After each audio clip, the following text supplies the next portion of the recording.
All right. Get to talk about our amazing panelists. My favorite part. So first, I'm going to announce Charlie Kriegel, CEO of Windhill Advisors Kirby. He did speak with you guys earlier, but I want to give you a couple fun facts about him. So he is a newlywed with Miss Vanessa, who is also here tonight. They got married in November of last year. He has more Mexico investment listings than any other brokerage in the greater Houston area and has his certified International Property Specialist, CIPS, designation. Super awesome, right? He is the build to rent king, and he currently has 4 under contract and 12 opportunities that he's currently negotiating with several institutional investors. Let's give it up for Charlie Kriegel.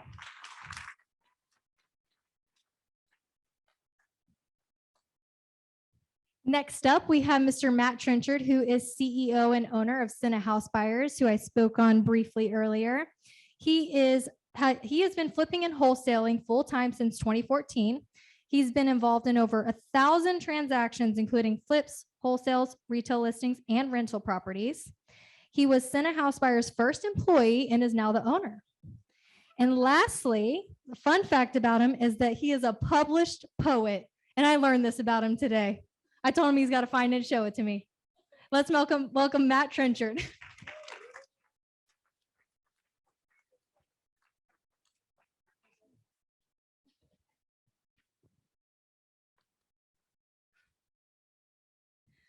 All right, our next person is Miss Joni Wolfswinkle. She is CEO and owner of Real Property Management Preferred, along with a couple other things. I'll let her tell you about that. She is also a published author. She did publish her own book. Was it last year? Last year? Okay, in 2021. Tells you all about being an entrepreneur, a working mom, all these different things. So highly recommend. I still need to read it. Can't wait. She is the co-host with her husband, Sean, on their entrepreneurial podcast, Inside the Wolf's Den. And then you'll see episodes of that playing at their booth actually too. And she was awarded 100 Most Influential Women by Housing Wire in 2020. Let's welcome Joni Wolfswinkle.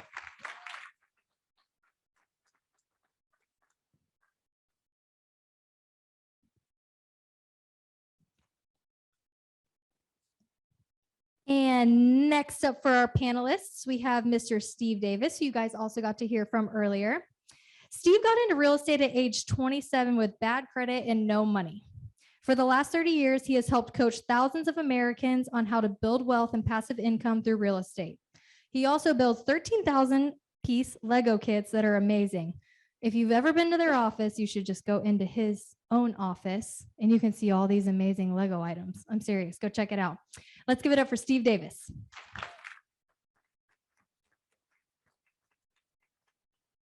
What's that new one that you're doing? Is it a space shuttle? I feel like I totally messed that up. Okay. Star Destroyer? Yeah, but I've never watched it. Daryl rags on me. Sorry. Okay, next we have Mr. Russell Simmons. Russell Simmons has been in the industry and been a real estate investor for over 40 years. He met his wife at the age of 18 while they were both working at Stewart Tile and have been together ever since. He's been a real estate agent since 21 and has run his own brokerage firm, Texas Area Properties, since 1993. And he likes to say real estate has been good to him. Mr. Russell has done it all. He's done houses, warehouses, offices, apartments, you name it, he's likely done it. Let's give it up for Russell Simmons.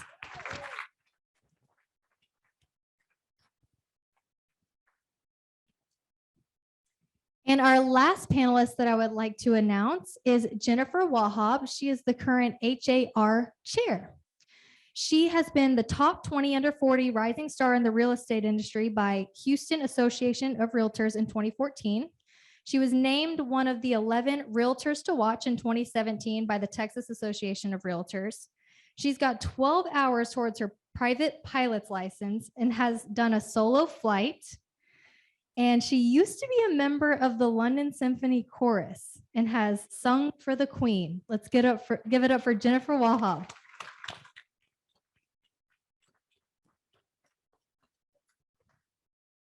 Last but not least, we have our moderator, Mr. Daryl Dyke, who is the owner and CEO of Noble Mortgage and Investments, who is hosting this event tonight. He's been an expert in finance for over 25 years. He's closed over $1 billion in loans. He's founded Noble Mortgage in 2003, which I mentioned earlier is coming up on our 19th anniversary. And he is co-owner of Legacy Insurance Advisors with Ms. Haneen, who spoke earlier.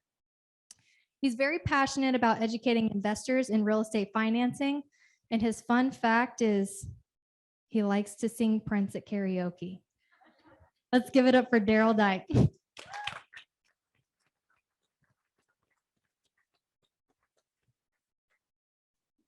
Not just karaoke, by the way. Mostly in the shower. Thank you, Courtney. Sorry we went over a little bit, guys. Thank you guys for coming. How's everybody doing tonight? Thank you for coming so much. This is our most exciting event of the year. Always get excited to do this and have our panelists up here. We try to keep it fresh with different faces and different experiences. So it's good to see some familiar faces and our real estate, our little real estate world. They all get to see each other throughout the year. So it's glad to be in person. Anyway, a little bit about Noble Mortgage before we get started, and then we'll start the panel. A little bit about what sets us apart is we have over 50 years of mortgage experience collectively, not just me. I'm not as old as Russell. Sorry, Russell. We have hard money conventional bank programs, residential and commercial, and we're really proud of our 5-point guarantee. And we just hit 300, now 301 Google reviews, which I'm super proud of. This is my proudest fact, I think. And they're all 5 stars. All 5 stars. Very, very proud of that. I have an awesome team. They do a great job, so I can't do it without them. Anyway, really, really proud of that number. And this is our 5-point guarantee, just simple things, customer service things. Like we put this into place, but we were already doing them. So we thought we'd put it in writing. Returning business calls same business day, returning pre-approvals within 2 business days, getting draws out within 3 business days, updating about your loan process regardless of what's going on, and then promising our loan fees won't change from start to finish. Okay, so let's get started on our panel. This is typically how economic forecasts go, are pretty similar to hurricane forecasts. Is what I've learned in the past. And I was talking to somebody earlier and they were saying, you know, what's going to happen this year? I said, I remember very distinctly sitting in a room like you guys were in 2007, and I owned Noble at that point, and everybody was a little bit nervous because we had just like a really good run. We had a really good run, but everybody's a little bit nervous, things you could kind of see like some headwinds coming. And I remember the economist saying, you know, it's going to be a little bit slower, but it's going to be fine. We're going to have a quote unquote soft landing. This was 2007, mind you. Needless to say, 2008 was brutal. Was anybody in business in 2008 made it through? Trying times, my friends. Lots of whiskey was drank. Anyway, so you can never trust forecasts, so keep that in mind. But 2021 was a fantastic year. If you didn't have a good year in real estate, I don't know what to tell you. I think everybody had a good year in real estate. Came across some memes I thought would be funny to start with. There's a house in your price range, and it's gone. So true. One of my loan officers asked me to make an offer. I'm a realtor as well. I just do it for my loan officers to look on a house the other day. It was literally on the market for an hour. They were doing showings the next day at 3 o'clock. We were the second showing. They had 2 offers already. It's just insane. So market was really good. One of my favorite characters, Ron Burgundy. Yeah, we just listed it for $850,000, but which got offered for $1.5 million.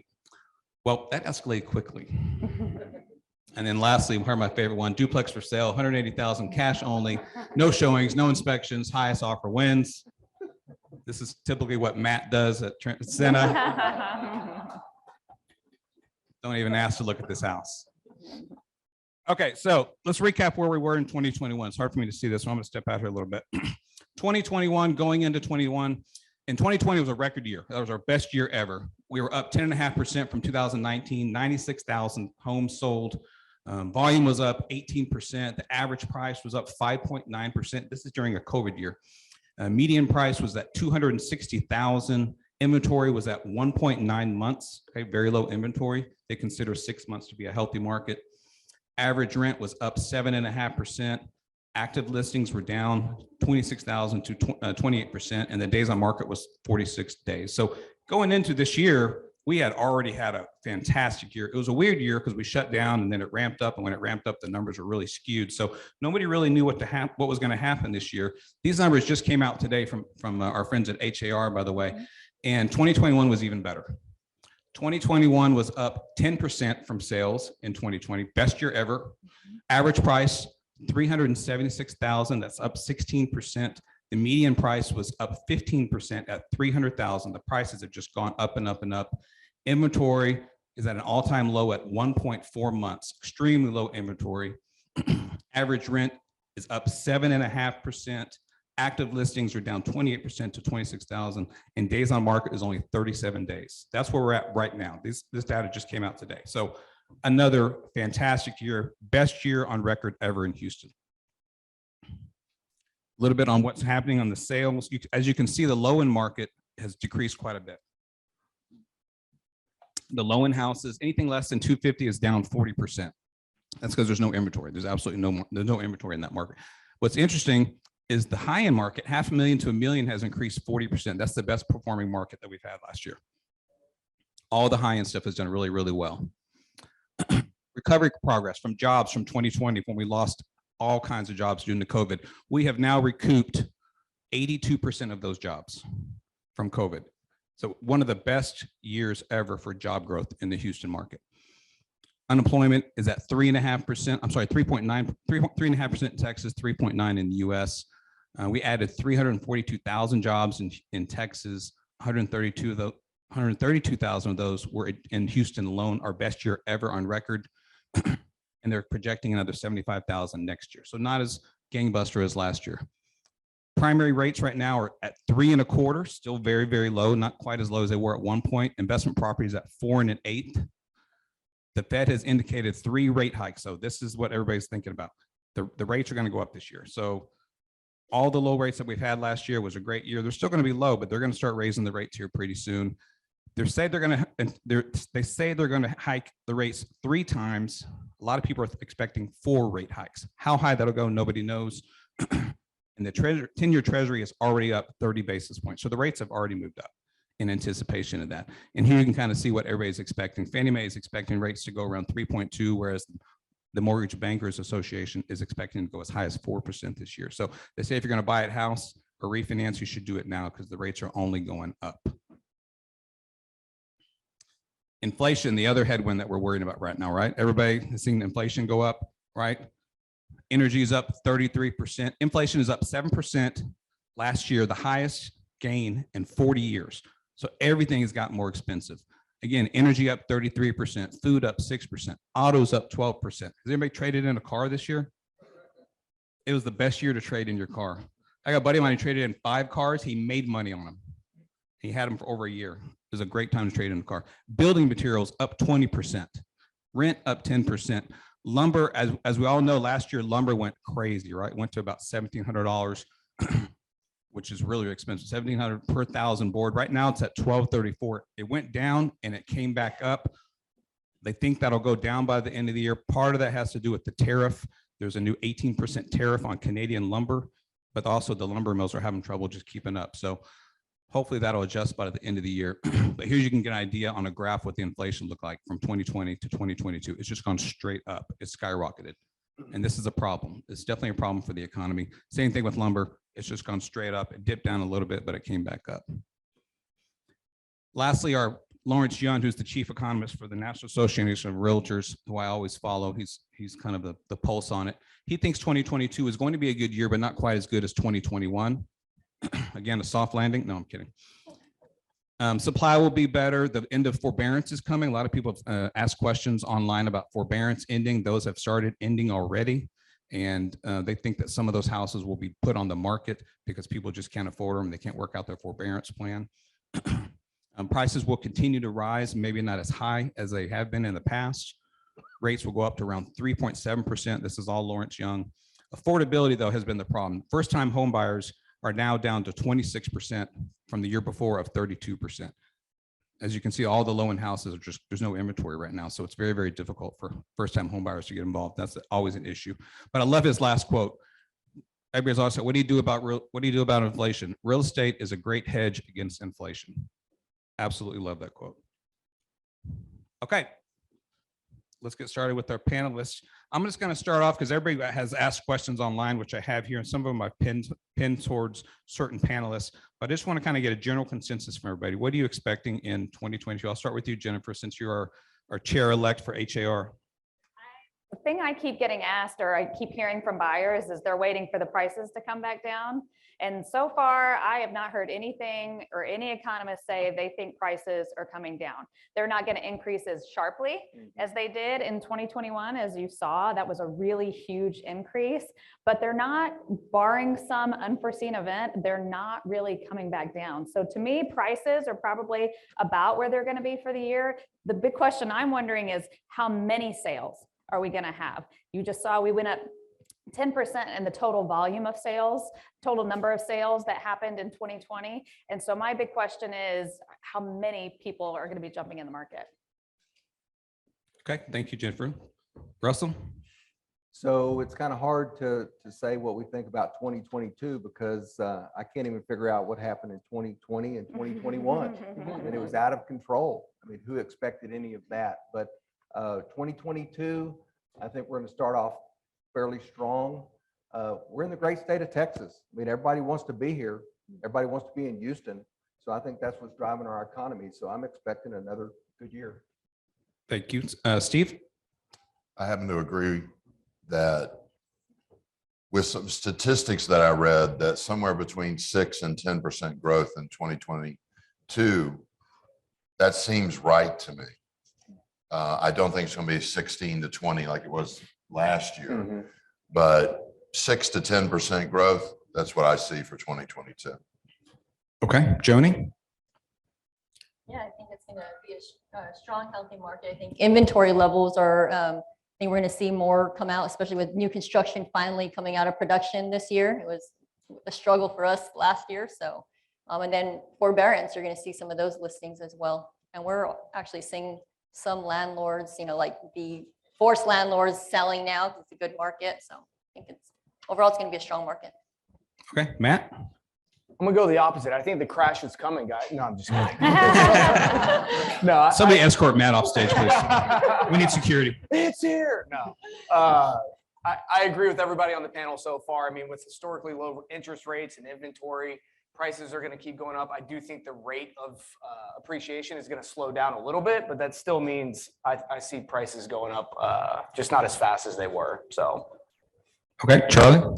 I'm going to have to agree. I think we're going to see more of a stabilized market. In certain markets, you're still going to see most things out west, outrageous prices. But I think we're going to see more stabilization in commercial now. You're seeing retail come back. You're seeing some of the major components in commercial that drive some of the houses around it as well. And we're in a 6-year low on inventory. So I don't think we're going anywhere but up. But I think we'll stabilize a little bit more this year than we saw last year. Yeah, and I agree with that. With inventory so low, you can't predict prices to go down at this point. Okay, so let's start. I'm gonna start with you, Steve. Just this panel is designed for investment real estate, so we're gonna try to stay on the investment side as much as possible. So one of the questions that was asked that I thought would be good for you to talk about, Steve, is what type of real estate investment will thrive in 2022? What's your best product type, class type? Well, as I mentioned before, the RV parks, the self-storage seem to have a little higher cash on cash internal rate of return for the passive investors and really even the sponsors. When you look at just active investors who are dabbling in single family, wow. First off, I hate this market. You guys are all calling this a great market. Last year was a great year. Last year sucked. Prices went up. We're investors. What are we praying for? A crash. I love 2008, 9, 10, 11. I made so much freaking money. It's retarded. And you guys are talking about, wow, it's going to go up again. How does that make you money? What are you, speculators or investors? Are you buying low to sell high? That's not investing. That's speculation. See, I buy for cash flow. Right now, what I see, all of it sucks. And it's the negotiators who are winning, people who have mad skills at negotiation. are able to get these deals at 70 cents on the dollar and make deals happen, people who don't know how to negotiate, you're stuck. So what's going to be the best? I think passive investing in commercial is going to be the best for the average person. And I think single family is going to continue to suck for a while until there's a correction or all these forbearances end and those foreclosures come on the market. And like I said, till there's a correction, you better be a good negotiator. You better be able to get in there and negotiate a good deal, and don't get greedy and do deals that really aren't good deals. A lot of these big, what would we call them? They're like the Home Depot of wholesaling. They are putting crap out there. Good catch. They are putting crap out there. And the sad thing is people are bidding them up. And these families are being hurt. They are getting slaughtered in the marketplace, and they won't be back in the marketplace because they got destroyed on their first deal, because these big time wholesalers are selling them crap because the big time wholesalers can't negotiate. You know, these wholesalers need to start sending their students to negotiation school and get back to 70%. And people say, well, wait a second, the market has gone up, so we can't get it for 70%. That doesn't make any sense at all. Whether the market's low or high, you need it at 70%. You're still at a higher price, but it's 70%. And these guys are showing deals at 80%. Oh, but it's going to go up and down. We're not speculators. We're investors. I agree with that, Steve. I think this market is it's dangerous. It is. It makes you lazy, you know, because it enables you to make a mistake. You know, and I saw this in 2012 and 13 when the prices were going up so high. You can buy a house and rehab it and make a huge mistake and still make money because the price keeps going up. And that's great, but it doesn't last. But I'm not praying for that crash. I didn't have any gray hair in 2007. And I'm not exaggerating. I literally had no gray hair in 2007. Yeah, but you know it's coming. Don't even talk It's about not if, it's when. Don't even talk about it. But yeah, I do agree with you. Okay, changing subjects here for you, Jennifer. I got a question for you, because we have a lot of realtors that are following, and this is a great question because everybody's profession has been, you know, changed in the last several years in real estate, as far as the wholesaling, realtors, and the mortgage side, and there's been licensing and everything. So someone asked a question about realtors because there's been so many, you know, huge corporations coming into the market that are changing everything. So where do you see the real estate agent profession going in the next 5 years? And I'm going to also, I didn't tell you this, but I read something the other day about some large company, I can't remember the name of it, that was filing a class action lawsuit trying to get realtors not to be able to charge their 3%. Did you hear about this? It was a huge company too. I can't remember what company. It was a public company. So where do you think it going in the next 5 years? Who you're thinking of. There are some big lawsuits out there that really could end up affecting the way that realtors get paid, our commissions, the way that we operate. And I think agents have their heads down and are just looking at their day-to-day business and aren't really paying attention to some big black clouds that could be swirling out there. So I think that's something to keep an eye on. A lot of people have jumped into real estate. You probably have noticed in the last few years, we are at 47,000 licensed agents in the Houston area right now. That number just continues to go up and up and up. What does that mean? I mean, it means you have a lot of agents out there who aren't getting any deals. Honestly, is what it means. I think this market particularly is just the best of the people who were really good have kind of risen to the top, and you have the top 10% of agents are doing 90% of the business, and it's really hard for those other tens of thousands of realtors out there trying to get a little piece of it. I know this isn't investment wise, but I think the residential side of the business just becomes more and more relationship based as the world gets crazier and crazier. I really think that's what it's going to come down to. Charlie, you have a take on this? Sure. My take is kind of the same. It's the top, 90% making most of the money, but with now technology, if you're with the right firm or have the right technology package, you can get in touch with thousands of people in a click of a button. So with all of these companies now, with brand new agents coming in and doing $100 million in the first 3 years, we never saw that in real estate. But now with technology and embracing technology with the right path, I think anyone can get into the market and put their stamp where before it took you at least a minimum 5 to 10 years to establish yourself, where technology backs now, you can jump into the market and actually make a name for yourself a lot faster than you used to. Good point, Troy. Okay, let me go to Matt. And this is, we had this question so many times, I had to delete it so many times on here. So what's the hardest thing in investment real estate? Who knows? Finding deals. Finding a deal, right? You can find money, you can find insurance, you get someone to manage it for you. Everybody up here could do all that for you. But finding the deal is always the hardest part. So one of the top questions we got was, how do I find a deal right now in this market? Yeah, it's tough. I mean, I think Steve was alluding to some pieces of it where it's getting harder and harder, even if you're doing direct to seller marketing and you're talking to homeowners in their homes. And there's, before you even get to the wholesalers of the world, it's harder and harder to find deals at 70% because they're talking to so many people. There's more technology coming out. There's more people getting involved in the market from the agent space, from the wholesaler space. And so I think really the key is really understanding what your value proposition is and being very, very good at delivering that message and finding ways to solve problems for people. I think Jennifer mentioned going more relationship based. That's what you have to do. Now, the challenge from an investor who's, doing any kind of marketing off market and dealing with sellers in their homes is you have to build that relationship very, very, very quickly. And you have to set yourself apart very, very quickly. And so for us, it's all about consistent marketing. Even if something, maybe doesn't work for a week or 2 weeks, we continuously market and we stick to our plan.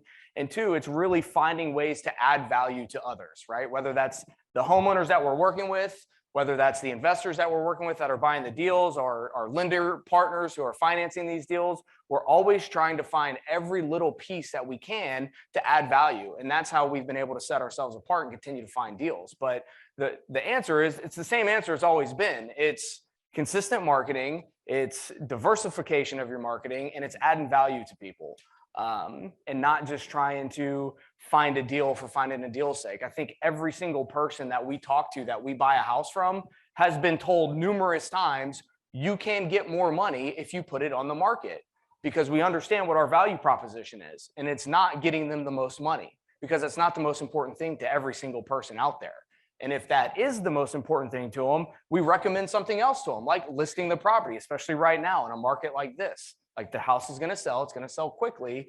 And when we do that, we build more trust and we add more value to that person. And that's how we've been able to continue to find deals successfully and consistently with the market the way it's been. Yeah, I think, the question there is, what's a good deal, right? You ask everybody in the room what a good deal is, you get a different answer from every single person. Could I add to that? Yeah, absolutely, George. Yeah, so I think too, also finding your niche and strategy and focus, get laser focused on that. I think I'm a visionary, so if I see something, I'm like going for it, right? So just really stay focused, right? And beat your competition, know your numbers. That way, when a deal comes, you know your numbers. And then also, like you said, the marketing side of it, just get really dialed in on your marketing, because the best marketers are going to come out ahead. So. Yeah, absolutely. Okay, Russell, I got one for you now. Since you've been around here the longest, another question we had, I know I keep bringing it up because I like doing it. I know, I enjoy it very much, but I love Russell. So Russell, just so you know, has been not only, he's on more on the commercial side now, but he was buying houses. He spoke at a Basics and Breakfast that we did a couple months ago, and I didn't realize this, but he got to start in residential like a lot of people. And he was buying houses in the Heights before the Heights was anything. The Heights used to be just drug-ridden, crime-ridden. He moved in there with his young wife, and his in-laws thought they were crazy and so forth. So and it got me thinking, Russell must know the next market out there. And this is one of the questions we got a lot. Where you see the diamond in the rough in the Houston market? And this was we got a lot of these questions as well. Since I'm old and scared, I'm moving to the country. So where it's safe. But where's your money going? A lot of money's going to the country, but I want to talk about relationships 1 second. Yeah, go ahead. So my career has been built on relationships. It really has. I mean, we buy a property, and I'll talk about a specific property. We bought 2 houses and an office a couple years ago, and 6 months later, we bought the 30,000 square foot building 50 yards from there, and then the warehouse behind it, and the house next to that, and a vacant lot, and another property, just by being in relationships with the neighbors, coming in and say, this is who I am. We're going to try to make this neighborhood better. If you need help, we'll help. If we're doing something annoying, tell us, we'll try to stop. And they call and say, do you want to buy my property? And we say, yes. And they say, for this much. And we say, no. And then we find a place to get the deal. So relationships are so important. But yeah, the Heights, hey, we just got lucky. We moved in because it was a neighborhood, we liked the architecture and we could afford it. And then it became the Heights. So I always tell people, just be involved, being in the area, go in and do stuff. And you're in the city of Houston, so it's only going to improve. But we were always looking for the emerging area, got priced out of the Heights. So we went to Oak Forest, got priced out of Oak Forest, went to Garden Oaks, got priced out of there, went to Spring Branch. So you're always moving. But what was funny, about 3 years ago, we saw a window of opportunity in between the real early speculators and people that knew what they were doing in Edo. Of course, Edo is about this big and East End is this big. So we picked up 7 properties in just about a year. It was the Heights 30 years ago. You know, people wanted to be there. It's just as close to downtown as the Heights was. So made a lot of money, made a lot of improvements, kept a few rentals. And so you're just always kind of always looking around and seeing what the trends are. And that's how we've been successful.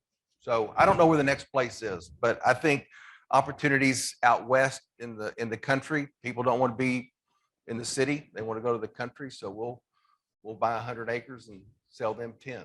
So I think Russell's holding out on us. Russell is so good at that, by the way. If you haven't met him, you need to meet him. He knows everybody. If he doesn't know him, he makes it his point to know him. Very, very friendly guy.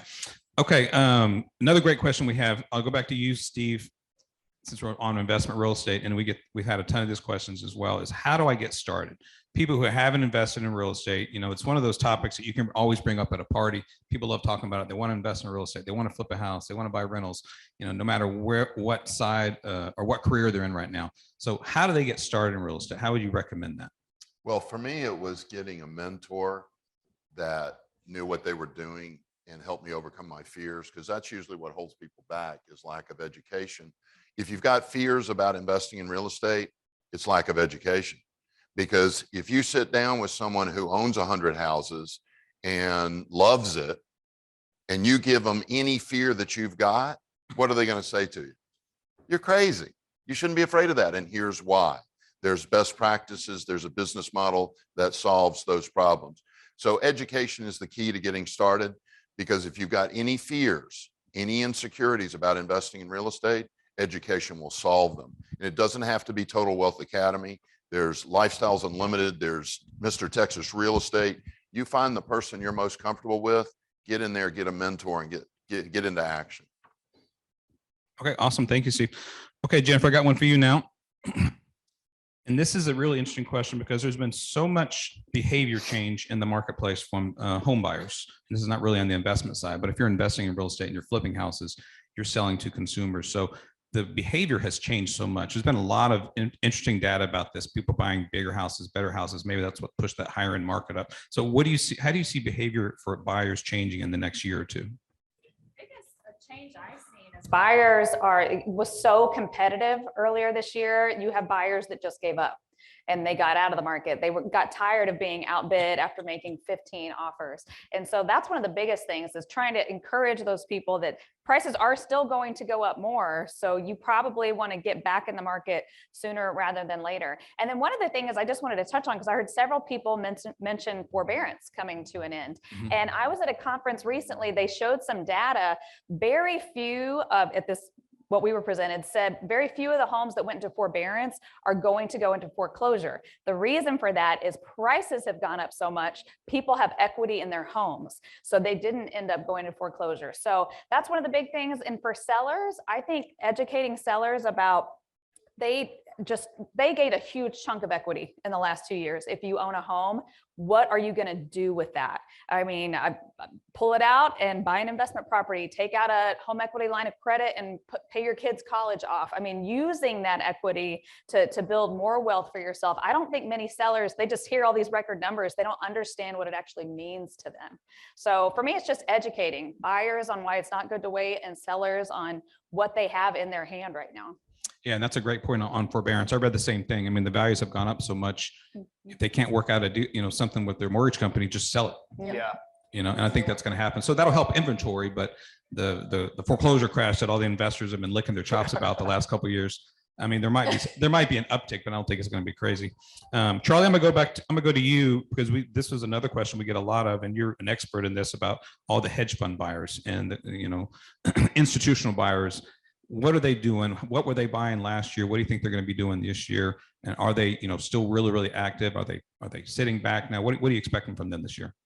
So we're seeing a little bit of a shift from them purchasing single family properties and moving into build to rent communities across the board, on even into College Station, Sealy. I mean, they're really taking an aggressive approach, but every major institutional investor is still buying single family homes. And it is a major force. You look at across the nation now, we're uptick above 30% of every single home owned in the United States is now owned by an investment group.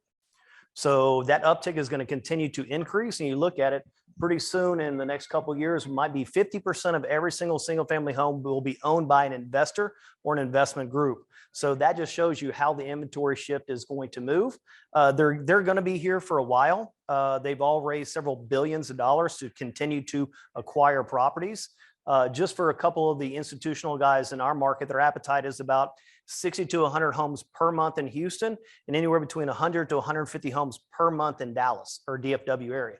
So it's long lasting. They're going to be here. We're just going to have to figure out how to either work with them or because they're only buying homes under 400,000. So, and if anything under 200,000 is a dinosaur, you find a house for under 200,000 that is still standing, buy it. You're going to make money off of it. That's insane. That's a lot of houses. Okay, Johnny, I'll come back to you about evictions. We talked about forbearance. What is going on with the evictions right now and the rent moratorium? Has that ended? Where we stand? Do you foresee that being an issue? Yeah, I mean, eviction moratorium, that has ended and the aftermath of that.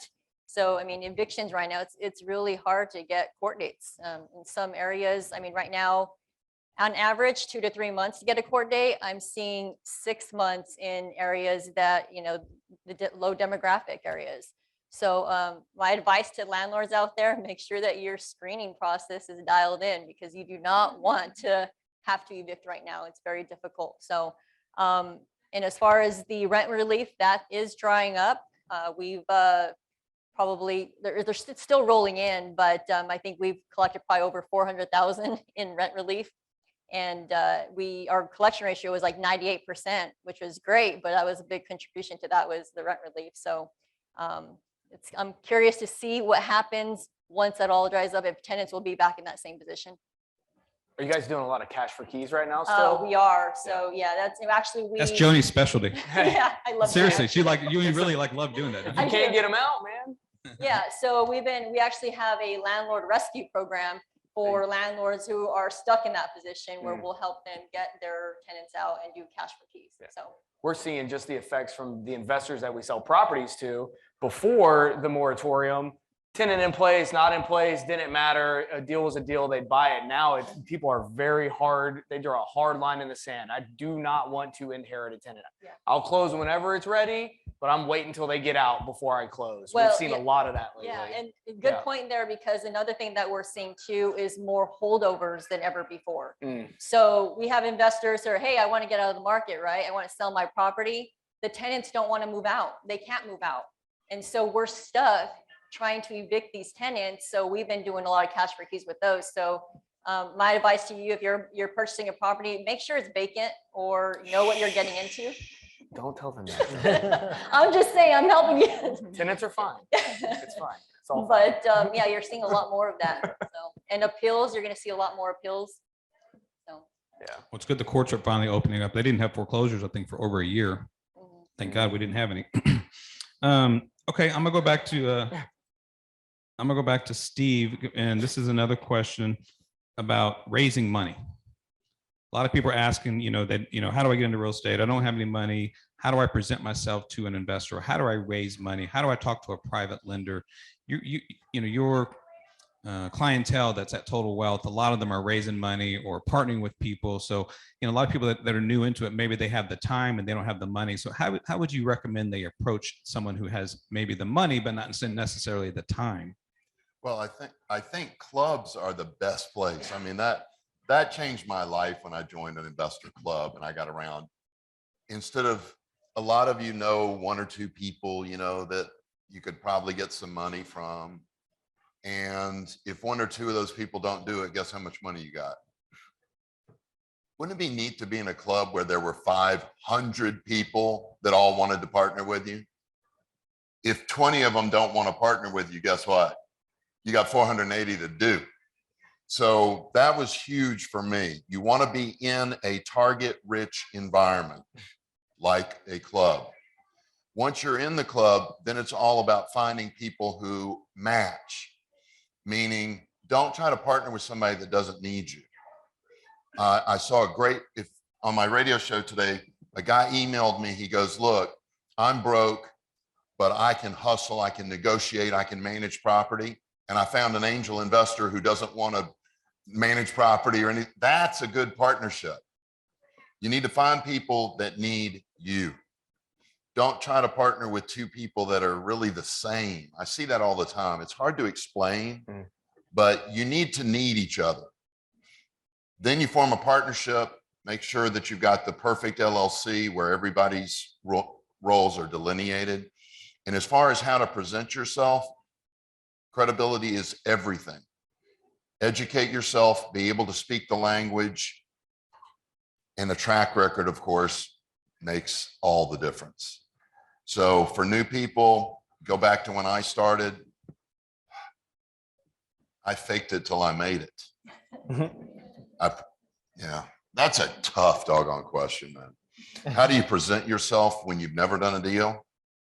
You need to be credible, brutally honest, and be willing to work your ass off and be able to prove it. They should be able to sense that you've got that burning desire and you're willing to do anything to make that deal work for their family, your family, and the family who's going to be living in there or buying it from you.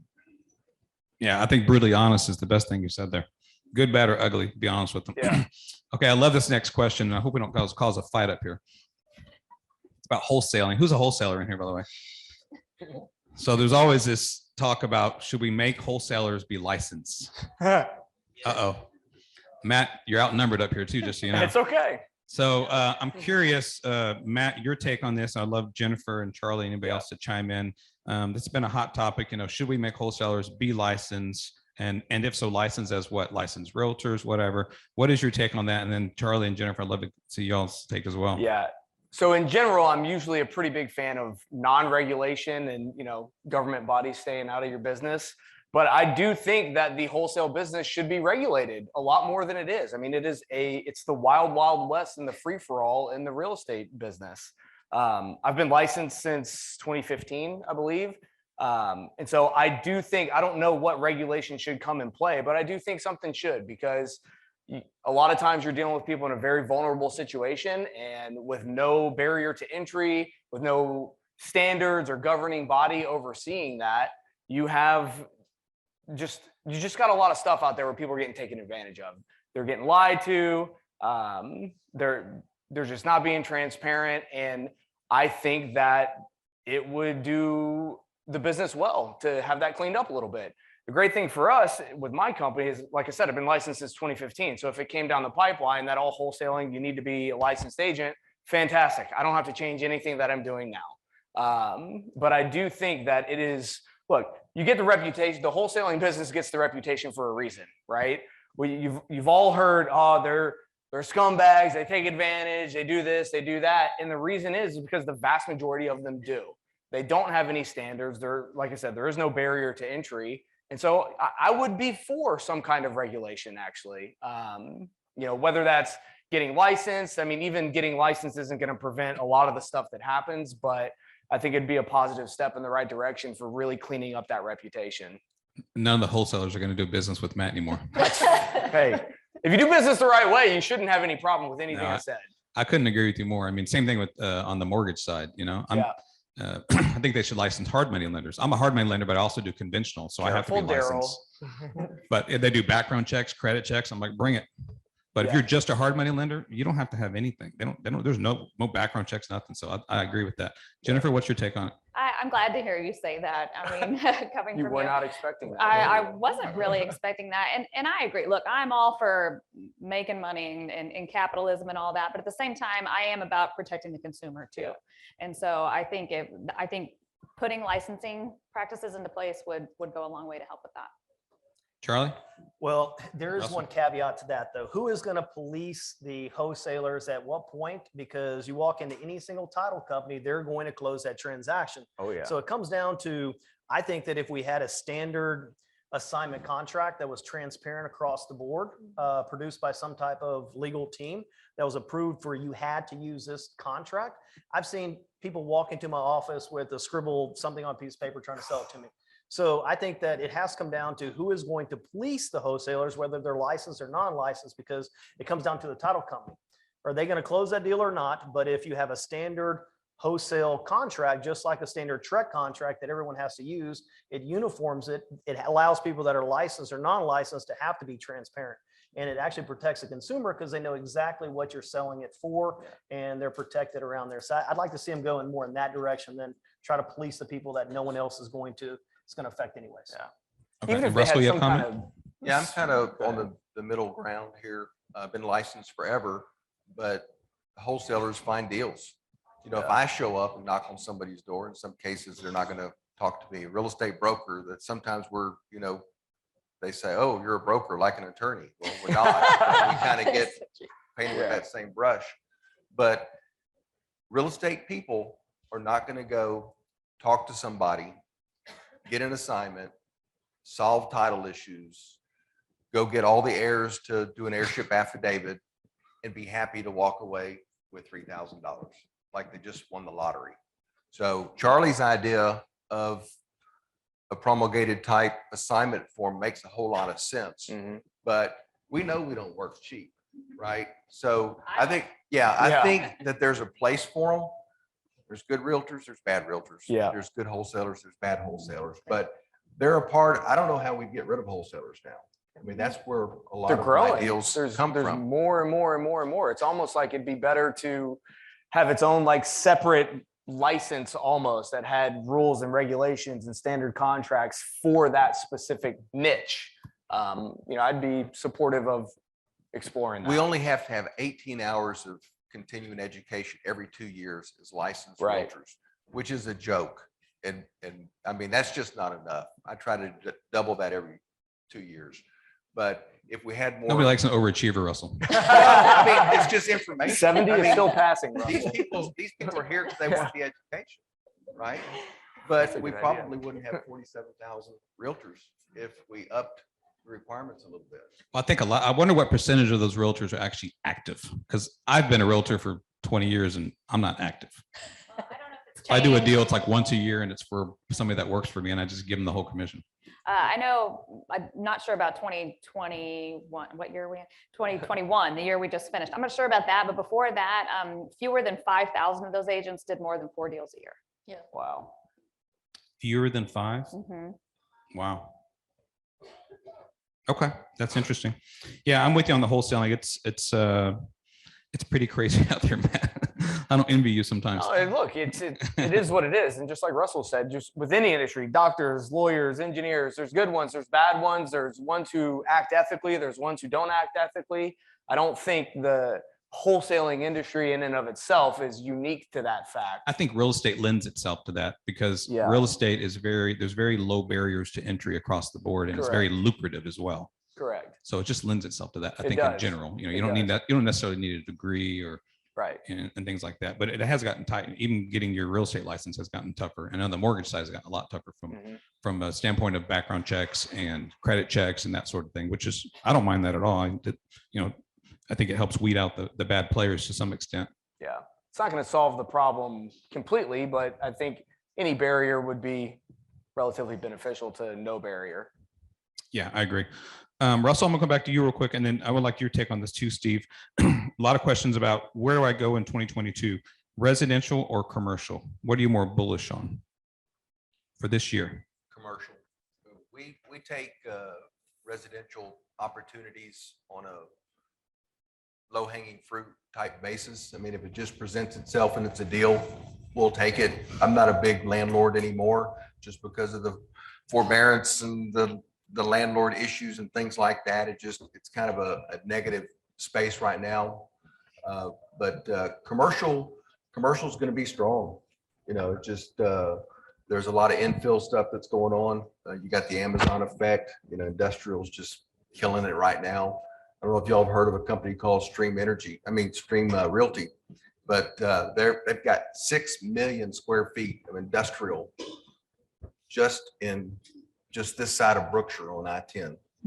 They're by the Igloo and everything. 6 million square feet of, they're calling speculation space, but I'm sure they're already writing leases. So industrials could be hot for a long time. Well, Houston's the #1 exporter, I think, in the nation, so that probably has something to do with that. Steve, what's your take on that, on the residential or commercial for 2022? Commercial. Yeah, I couldn't agree more. I think that's the rates of return I'm seeing on the investments are higher in commercial. Okay. Joni, back to you on rental market. Everybody's asking about the rental market. What do you see happening for, let's just say, single family rentals in 2022? I mean, I think rental prices are going to continue to rise. We saw in 2021, 9% on increase on new leases and about 6% on existing leases. Tenants are renewing their leases, but we also have a lot of sell-offs with landlords as well. So it's going to be strong. I mean, rents are going to continue to rise, so it's going to be strong. Okay. And then anybody could take this question because we've had a lot of questions about this. You know, the two negatives that everybody's talking about coming into 2022 is #1 is inflation, #2 is rates. How do you think that's going to affect the real estate market? Anybody can take this question. Jennifer, you want to go? I've got three. Okay. Rates, inflation, and inventory. Yes, I mean, well, those are inventory has been an issue for Those sure. are the three biggest concerns going into the year is we builders have got to build more houses. We've got a lot of catching up to do. That's not a short-term fix. That's not going to get fixed in 1 year. That's going to take years to catch up to where we should have been. And then rates, I don't have any clients, you guys tell me, that are going to get out of the market because the rate went from 3.25 to 3 3/4. These are still super low rates. I'm more curious about the inflation piece. You know, they can't afford to buy as much house because they're having to spend so much more of their income on other things. So that's what I'm really curious about. Yeah, I agree with you. Russell, what's your take on this? Well, when I first got into business, interest rates were 18%. That's why I asked you that. Yeah. I'm like, he's the only one here that was around when that Yeah, happened. it was right after the Louisiana Purchase. Y'all remember that? Back in the 1800s. So, you know, you would kill for owner financing at 12%. So that was the market then. So you just, you know, you work to the market. Whatever the market gives you is what you take.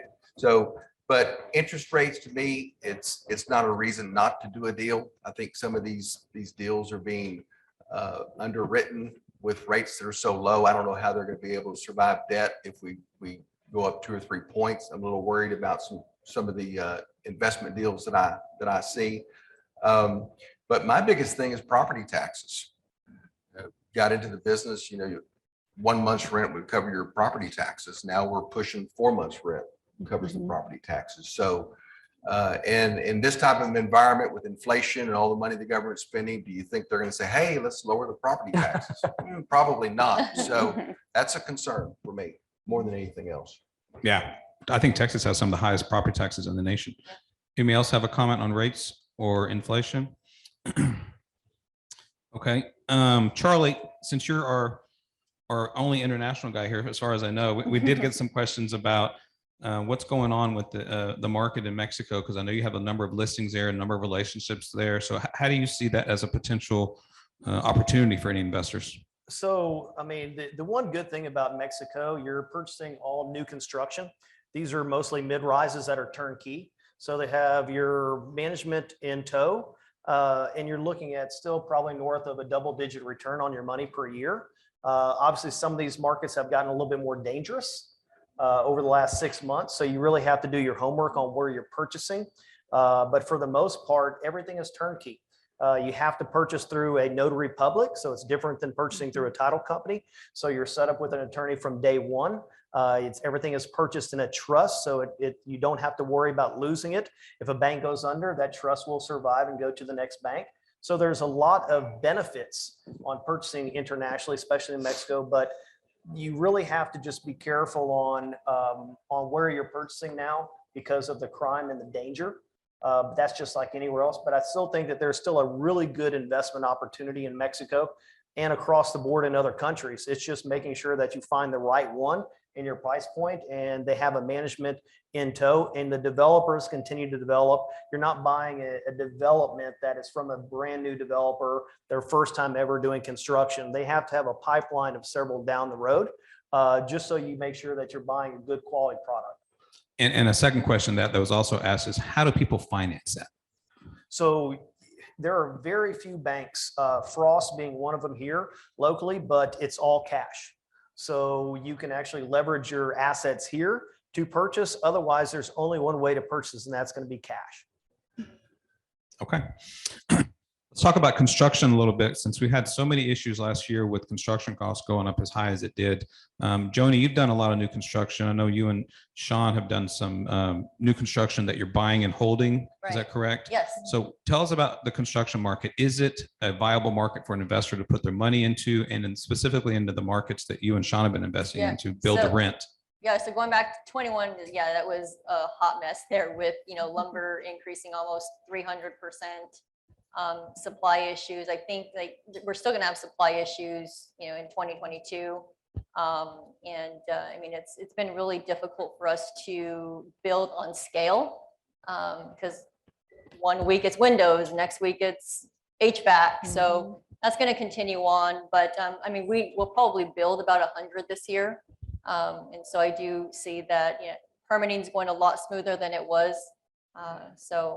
We're still being cautious though on what we buy and the projects that we do. We want to try to get out this year, so. Yeah, I read about people needing to bulk buy right now while the lumber, because it's on its way up again right now, as Yeah. far as, and that's across the board, across building material. I think in my presentation earlier, it's 20% across the board, lumber probably being the biggest chunk of that, but appliances, and just getting them, Windows, not only the everything. price, but just Yeah. getting them in stock has taken a lot longer. Right, so our whole office, you should see it. I mean, we have like windows lined up, we have appliances lined up, like we really have to plan ahead. Charlie, what have you seen? I know you work with a lot of builders in town. Kind of the same things. Everybody is just readjusting their numbers, but the build to rent it's gonna be popular for the next 3 years. We kind of foresee that Texas in general is going to continue to stay consistent and an uptick for the next 3 years. And then after that, all the financial journals just don't know what's going to happen, whether the bottom falls out or we have a pricing correction. But they're still making their numbers work. It just depends on, their absorption for projects. But I mean, you had was the one built to rent to put 800 units out in, Rosenberg. Yeah. And so building an 800 unit build to rent is a little excessive, but I think that type of construction is going to stay for a while. And there's so much institutional capital to force it, whether they're doing the horizontal and vertical or they're buying at CO, they're going to find a way to continue to do that type of construction for at least the next 3 years. That's some serious speculation. 800, what'd you say? 800 units? Yeah. 800 units are building. I think it's one bridge out in Rosenberg. That is absolutely insane. I'm gonna go back to you, Jennifer. And Steve, I want you to comment on this as well. So given all these issues, we're having inventory issues, construction costs, rates going up, inflation. What are smart investors doing in these market conditions? It's been a rough time for investors, just like Steve said. Rental rates are still really going up. And I don't know, maybe Joni knows better than I do, but I'm assuming that's because people were trying to buy and they couldn't find anything to buy, like they are being forced into renting. So, I mean, if rates are going to go up, if you can get a property at a good price, I would get it and hang on to it because, you know, your tenants are going to be paying more here over the next few years. They're hard to find, but if you can, it should pay off. Steve, you have a take on that? I think she said it perfectly. I mean, that is exactly what's going on. You've got to be very cautious, wait, don't get impatient, don't expect to do as many deals this year as you did in 2019. Wait for the right deal. Make sure that thing cash flows before you buy it. Okay. We got another one for you, Matt, back to on the wholesaling side and finding a deal. What are you doing for lead generation? What are you seeing that works right now? Everything. I was having this conversation with somebody just the other day. It all works. It's just a matter of if you're doing it consistently or not. You know, sometimes, you know, online's really kick in, and then sometimes the whole texting thing works. There's been a lot more regulation on the 10 DLC regulation with calling people and texting people. So that's kind of added a barrier as well. But you just kind of adjust, and it all works. Consistency is the thing that works, right? No matter what you're doing, whether that you're an agent, whether you're an investor, whatever it is you're doing, as long as you're consistent with it, it's going to work. It's just a matter of, you know, again, building good relationships, adding good value, you know, analyzing what's working, what's not, making small tweaks and changes, and, you know, every little bit counts. So that's how we've been able to be successful with it. So Okay. Let me touch base on that a little bit. So, you know, finding the deal is probably the hardest thing that we get asked that every single day. yep. But right now is where you need to really focus on your data. Mhm. Focus on where you want to invest, and then focus on those data points. So if you're a buy and hold person, find the area that has the lowest taxes, no HOA, and the highest rental rate per month. Mhm. If you're looking for flip opportunities, look in areas where you have the largest margin of price per square foot sold properties. It's not rocket science, but pull your data right now. Make sure that you're pulling your analytics from people that are the most, you know, opportunistic to sell next year. Make sure you're getting that data, and then you can either use text bots, you know, slide block. There's a million resources you can use. It doesn't matter which resource you use, but you still have to pull the right data. Yeah. If you're calling someone that just bought a house yesterday, you want a cash offer, the results are going to be the same. Right. So data is just as important as the resource and the vehicle that you use to get to people. Yeah. Piggybacking off of that as well is knowing your numbers and being able to make a decision and take action very quickly. You know, people that know the areas, they know their numbers. I mean, they can just look at the pictures and see the zip code and see the numbers, and they can make a decision off of that. And that's kind of what needs to happen in a market like this. Otherwise, I missed another one. I missed another one.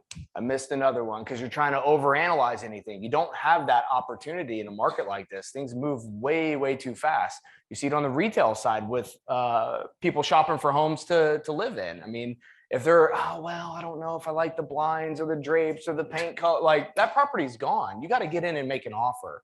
So I think really understanding the data, understanding what you're looking at, knowing your numbers, and being able to move very quickly is vital to finding deals right now. Yeah, I think it comes back to what Joni said, you know, having laser focus, Yeah. figure out exactly what you want to do. And then as an investor, if you're new, who's new in here, by the way? If you're an investor, you need to figure out, first of all, you got to figure out what you want to do. Yeah. But you're going to start making offers. You need to know how to evaluate the price. I mean, the value of that property, whether it's as is, or if it's, you know, a flip, it's an after repaired value deal. You have to figure out how to analyze the cost of the construction. What's it going to cost to fix that house? If you can figure out what it costs to fix it and what the property is going to be valued at, now you know how much to offer based on your profile, what it is you're looking to do. But those are the two hardest things to figure out. But there's apps out there that can help you. You can employ a real estate agent. Some of the better wholesalers like Senna, you know, they have all kinds of ways to help you through that process. Which brings me to another question about, you know, how do you find a deal? And Jennifer, you could probably talk about this, is how do you compete? And you're competing with the Charlie's clients probably. How do you compete for cash offers? I mean, these guys are paying cash for everything, full price. You know, how do you compete as a regular home buyer or even investor buying a rental house? How can you compete against a cash offer against an institutional investor? Well, that problem has born innovation, and now there are companies out there like Homeward and Orchard, and there's a ribbon one. something doubt. ribbon, that will make the cash offer on behalf of your client. We have clients using Homeward right now they had to have sold before they could have bought. They never would have won in a multiple offer situation. Financing, they never would have won in a multiple offer situation, probably against cash offers above list price. So it gives buyers that power. I mean, I think, necessity is the mother of invention, and the market has created different things like that where they're coming up with solutions to these problems. Okay. Steve, I got a good question for you. I already know you're going to answer this, though, I think. Should I be, and this is from probably a newer investor, I imagine, but should I be adjusting my target cash on cash return in today's market, and by how much? The answer is absolutely yes. There's some wholesalers in here, right? We are going as high as 80%. Remember, I was complaining about it not being 70%. We're going as high as 80% of ARV, and our cash on cash rates of return, we're doing 15% cash on cash and up. There was a time when it was 20% and up, and that was it. Russell, you have a take on this? Nothing bad. No, I was just dozed off for a while. That's why I called on you. At least you're honest.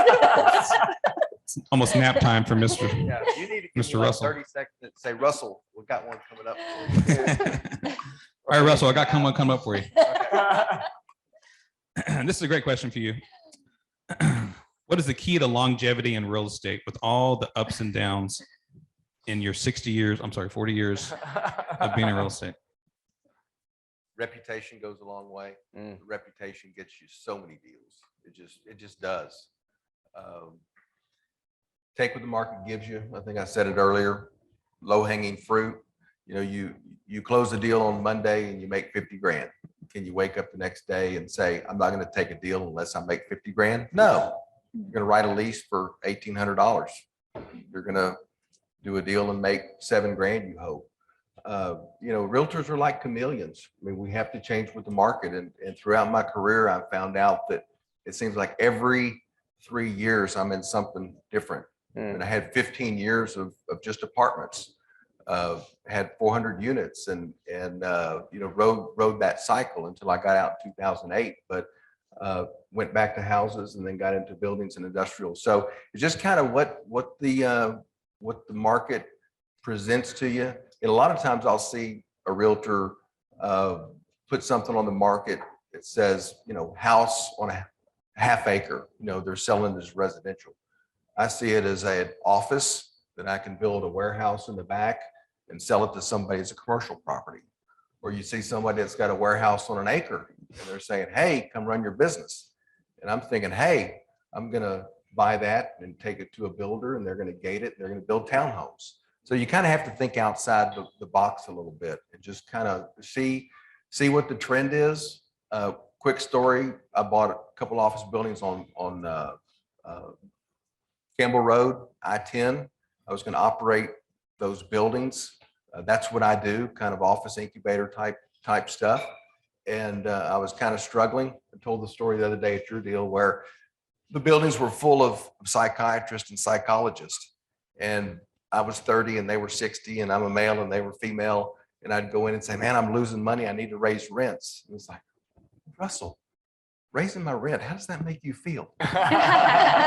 So it was a difficult thing for me. And then a guy came to me, we'd paid $350 for it. A year later, a guy came to me and said, we're going to build townhomes. We'll give you $750,000. And the hardest part was me. How did that make you feel? Yeah. Healthy for a while, but it's just like, I don't know. And back of my mind is just going, townhomes here? Really? Didn't see that coming. But once again, you got to be in deals for those things to kind of happen. So did I answer a question? Yeah, that's great, Russell. I Thank kind of you. wanted to add to that. Yeah, go ahead, Jen. Something I want to add is like, don't over leverage yourself. I think that I had a lot of friends in 2008-9 that went under just, over leveraging. So I made my 10 to 15,000 per deal back then, but I'm still in business today. So I think. Yeah, I agree. think, like I said, you could have made a mistake in 21 and 20 or 20 and 21 and as an investor and still done okay. Right. And you can do that. Like I've seen investors do that. Like you're betting on the appreciation, but boy, you better time it right. Mhm. Yeah, You know, when the music stops, you know, there better be a chair waiting for you yeah. because it happens, you know, but you can do it. You can time it right. Like people will buy it at flip deals at 80%, 85%, knowing the market's going to increase, but you better time it right. Mhm. Some of my best deals were in 2008 and 9 when I couldn't sell. By default, I couldn't sell. So I held on to it for 10 years and tripled. Yeah, and we did the same thing. You know, we had a lot of foreclosures as through the hard money side in 2008, and we sold all we could. But the ones we couldn't sell, we just, you know, if you can't get the price you want in real estate, you just wait. Just wait. And so we waited, and we sold the last ones off last year. Yeah, We that's had good. 2 left after all those years, but they were just rentals. But you know, they eventually, you know, they were worth 3 times what they're worth. The only regret is not holding them longer. Yes, exactly. Questions on COVID. This is a good question for anybody that owns a business, but we got a lot of questions on this. I'll start with you, Joni, since you probably have the most amount of employees. I think you have 50 employees right now. You manage over 1,600 doors. Yeah. How did you lead your team through COVID? Yeah, that was a tough one. I mean, I thought I was a good leader, but I had to step up myself to be a leader, to be able to lead my leadership team so they can lead the rest of the team. I mean, we lot of self-development in our company. We actually hired a scaling up coach. So similar to EOS, if you guys are familiar with EOS, the Entrepreneur Operating System. So Traction, if you've ever read the book Traction. Great book. Yeah, highly recommend implementing some of those tactics in your business. That helped. But yeah, I think we came out of it stronger because we implemented things like this. Charlie, you have how many agents? Over 100 agents now? Yeah. How did you manage through COVID? And Matt, I'd like to get your take on this too. Yeah, I mean, we tried to keep our management team in place and not change anything else to keep comfortability and stability. But we ended up pivoting. You learn so much during COVID on what you actually need and don't need.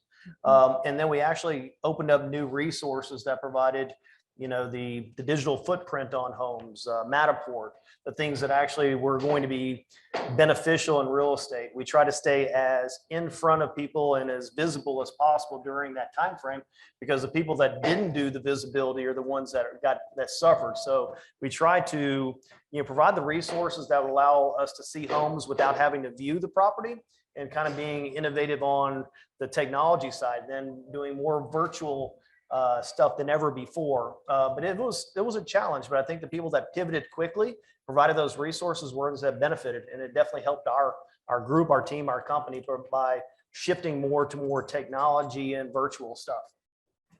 Yeah, Matt? we did the same. We started doing a lot more virtual stuff as well, just shifting with the times. And then as far as with our team and managing our team, we really got into a better cadence of communicating on a regular basis with them, checking in with them, where they're at, how they're feeling, what's going on.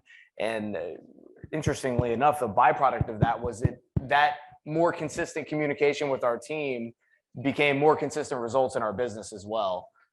So really just staying plugged in and in tune to how they're feeling, what's going on, what challenges they're having with it, as well as implementing a lot more technology and virtual tools into our tool belt. Yeah, I think the key there is communication. I think when it first hit, that's one of the first things we did as a team at Nova was we tried to overly communicate with each other, and we still try to. Yeah. And I think everybody's gotten a little bit lazy at it. Courtney does my HR as well, so she's always going crazy when people don't communicate properly. Just, you know, taking time off, or, you know, I was exposed to COVID or PTO, and overly communicate is so valuable. As a team, especially during COVID or any type of crisis, you have to overly communicate with each other just to keep everybody congruent with each other and so forth.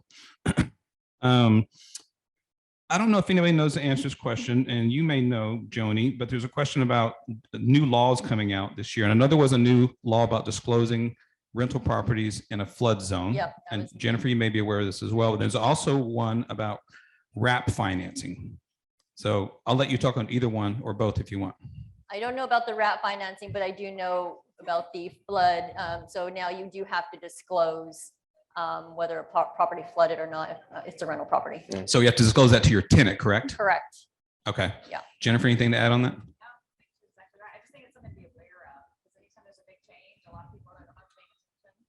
They won't disclose it. they'll just go right on for it and they're going to get themselves in a bad situation. So really just getting the word out to your landlords. And I did look up the WRAP financing. They did instill a law for those of you that don't know what a WRAP is. So if you have an existing mortgage and you decide to own or finance it to somebody without paying off the existing mortgage, that's called a WRAP. So they pay you and you pay your existing lender. Well, they now have a law that regulates that. And I don't know all the ins and outs of it, but it is much more stringent. You're supposed to keep the money that you collect from the person that you own or finance in a trust fund. You're not allowed just to mix funds. It's supposed to be a separate account. So they're starting to manage that a lot closer, because what they're finding is there's a lot of fraud in that market. You know, kind of like the old days with the contract for deeds. I'm probably dating myself, Russell. You probably remember the contract for deeds, which are illegal now. But on owner finances, there's been a lot of fraud on that side. So you may want to look up all the different rules. I tried looking up. There wasn't a lot of good data on it, but I know you have to be licensed now to do that, or you have to go through a licensed company. So there are companies that are for you. I'm starting to lose my mic, Courtney. The mic's starting to go out a little bit. Anyway, another question. I'll go to you on this one, Jennifer. People are talking about migration. Net in-migration in the Houston area in 2022. I know we had a lot of people move into Houston. I looked up that data. We were not one of the top markets as far as percentage-wise, but I think we were volume-wise of people moving in, namely from California and New York, everybody's favorite, right? So do you know anything about the statistics on that? Yeah, I think I saw we were in the top 10. I think we were number 8 as far as states that gained net population. People from California, people from New York, they brought their prices with them, which is another reason that we saw such a sharp increase this year. Texas has a friendly business climate. You have a lot of people moving here who, you know, are tired of being locked down in states where they were locked down for 10 and 12 and 16 months and they were ready to get out. I think the secret's out, that Texas is a great place to be. Now let's just hope they don't ruin it. Right? I had some friends down from Oregon, I don't know, 3-4 months ago, and they were shell shocked because we went to a concert. They were just like, is this legal? I'm like, shit, we've been doing this for like a year. They were shocked. They're from Portland, Oregon. They were like seriously like locked down. So that was interesting. Are we about ready to take some questions from the crowd, Courtney? Or do you have some from our Zoomers, as you call them? Okay.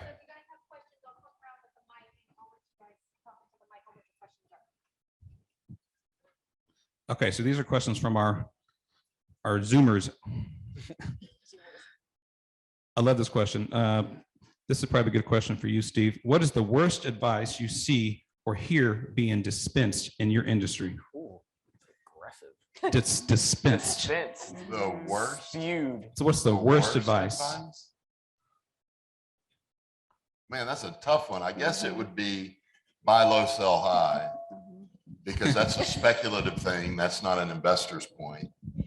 So if people don't understand the difference between investing and speculating, I think it can be very deceptive and people can make really bad decisions.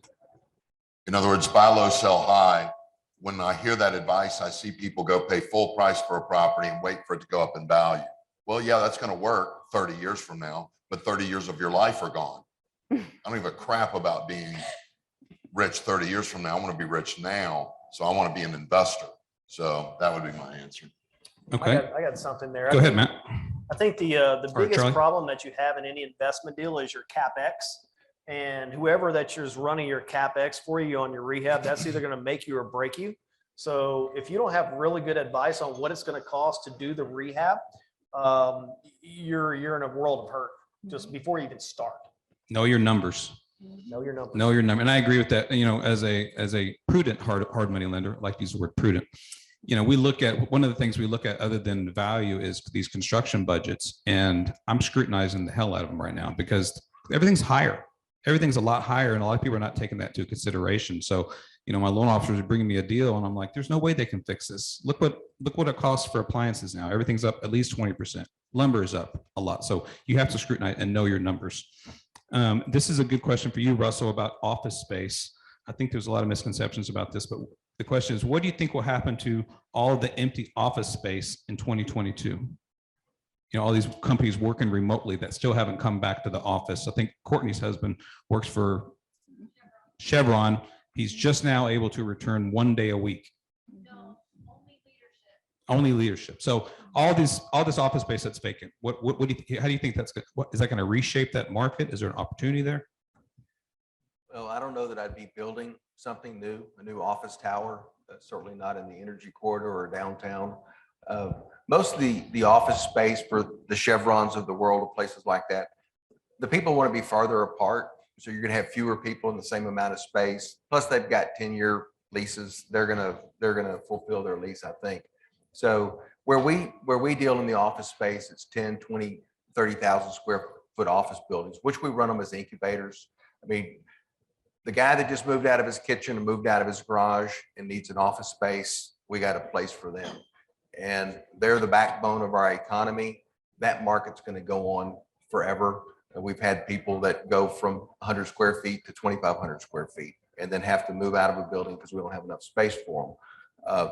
Big office buildings, they're gonna be around, but they're gonna be built by institutions where they can look out 30 years and not care. They're just looking to, put that $100 million to work somewhere where when they look up in 30 years, it's gonna be worth 150 million or at least 100 million. So they're just parking their money, don't have to make money. But it's gonna be interesting to see overall what the big companies are gonna do going forward. I think they're going to be a little bit more conservative, but the major companies, they have to have a presence in an office market. So I think Houston is safe. I think the biggest damage there is culture. What has it done to your culture if everybody's working? I'm a huge person on culture at Noble Mortgage, and we've been able to maintain that. So, in a big office, everybody's at home. I don't know how you maintain that at all. Next question is about Airbnbs. I love this question. What do you think about investing in Airbnbs, which become much more popular? Joni, do y'all manage any Airbnbs? You don't do that, huh? So I have one personally in Albuquerque, which with the government regulations there and having to get licensed and permitting, all that, it's not as appealing. Here in Texas, I think it's actually a little bit more competitive because there's no government regulation here. So we've seen it kind of competitive in Texas. Has anybody else done any Airbnbs? Charlie, Matt? I don't manage any, but I mean, it's really popular. It's just like anything else. You have to know your numbers. You have to purchase an Airbnb close to where most people are going to vacation. So, close to water, close to, parks, things like that. So if you're going to go into the Airbnb business, make sure that you have a unique property that's going to be attractive for people that want to get away from on their vacation. Okay. We had a question about crime. And crime has been a huge issue. I've been reading up about this since I've been doing all this research for this panel, but crime has gone insane in Houston and all the big cities across the country. But how has the increase in Houston's crime affected real estate? Anyone? Haven't noticed. So I Russell? just sold an apartment complex for $5.5 million. It was in an area that I call a two-gun apartment complex. If they take your first one away, then you got one in your boot for, hopefully to escape. But there's an insatiable desire to own apartments, and people are going to go anywhere, crime or not crime. I mean, that's just, they will. As far, I mean, I've lived in Houston my whole life. There's always been crime. Lock your doors, have an alarm, lock your car, have an alarm, be aware of what you do. My brother's a homicide detective. I mean, it's just, we're a big city. That's why I'm moving to the country. Okay, let's take some questions from the crowd. We've touched on a lot of these. There's a couple questions on there. Yep, I can bring the mic to you. Who has a question You want to do from a the question crowd? first? Okay. Started at the wrong side of the room. Hey. Okay, so for short-term rentals, what about arbitrage? That's been real popular lately. I think it goes back to it's a lower barrier to entry significantly than buying properties and doing the short-term rentals. I don't personally love it. I like to own real estate. I don't like not having control over the asset that I'm investing in. And I know a lot of people are making a lot of money and making a lot of cash flow on it. But for me personally, I don't love it because I don't get to own it. I don't get to control it. And if that landlord is great and he's, all for it, and then the next day he wakes up and he changes his mind, then what do you do at that point? And so it's. But if you have addendums, Say again? addendums. I mean, yeah, you still got to enforce them. You can get an ornery landlord who's like, you know what, you can take me to court all you want. We can battle this out. And it's, for me personally, I know a lot of people love them. A lot of people want to do them and they're making money. I want to stay focused on the things that I know I like, and I like to own the real estate that I'm investing in. So that's my take on it. Thanks, Matt. You're welcome. And you know I love you. I know. Good to see you. Don't get mushy on us now. Who else has a question in the Do we have crowd? any other questions from the audience? There's one in the back over there, Courtney. They're making you work. All the way back. Give my steps in. I'm good with it. Go, Court. Get my steps in. She missed CrossFit today, so she needs it. Hi, mine's not actually a question. I'm Rebecca Hass with Transact Title, and in regards to the wraps, one of our underwriters will no longer insure wraps, and we have an on-site attorney, and she's advised us not to close a wrap without consulting her first. So if you guys have any questions about that, I can find out more information for you. I can give you my number or email. Russell knows how to get in touch with me. So just in regards to wraps, that's what we've been told on the title side. Yeah, and I think that's one of the law, the requirements of the new law is that you are required to close at a title company or an attorney's office.